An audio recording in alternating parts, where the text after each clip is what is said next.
County judge is criticizing Miami police about its investigation into a very bad motorcycle crash. It left a 26-year-old woman unable to speak. The driver was only issued a traffic citation. My team's Jessica Holly has new details in tonight's 7 Investigates.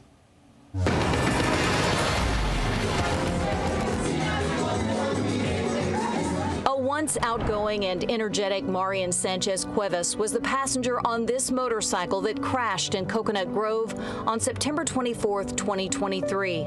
Marian suffered a traumatic brain injury and had part of her leg amputated. She hasn't spoken since. We are hoping and waiting for the first words in her. The motorcycle was being driven by Nicholas Araujo, a Miami-Dade County firefighter who was not on duty at the time. Give me 2 rescues, please. Nicholas was hurt but recovered. He was issued a careless driving citation not right after the accident, but 4 months later. And on Thursday afternoon in traffic court, things turned heated. This is unacceptable. Judge Steve Leifman scolded the Miami Police traffic homicide detective on the case for not being prepared for the Zoom hearing.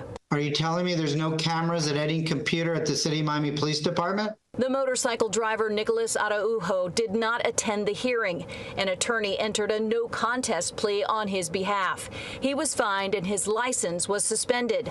I mean, it was haunting. It really was.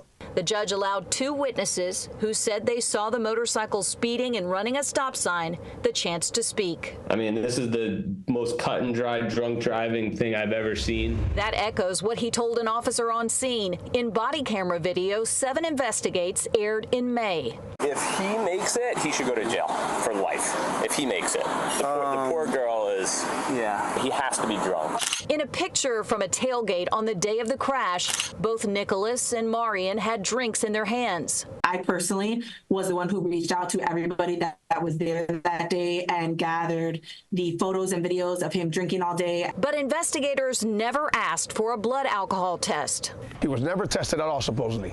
That makes 0 sense to me. Marian's friends and family long questioned why it never happened. On Thursday, so did the judge. I don't know why they did not have him blood tested, which is usually standard procedure if there's any suspicion.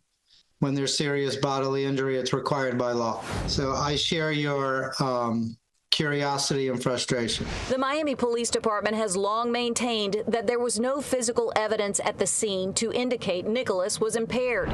His defense attorney agreed. There's no smell of alcohol. The reports are void of any of that. There was no suspicion of alcohol in this case. Marian's family also spoke to the judge about their outrage over Detective Luis Vargas's investigation.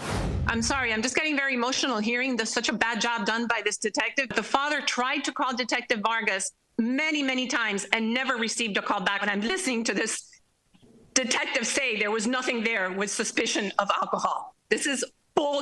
It's been on the bench for almost 30 years, and this is a very unusual situation that certainly seems to me should have been investigated a lot more thoroughly than it was. Meanwhile, Marian has shown some encouraging signs of progress in recent months. Close your eye, you feel okay? Okay. But the road ahead is a long one. This is the way that we feed Marian 4 times per day. While the traffic case is now over, Nicholas Araujo still faces a civil lawsuit filed by Marian's mother alleging he was driving drunk. It seeks damages of more than $5 million. Reporting in Miami, Jessica Holly, 7 News.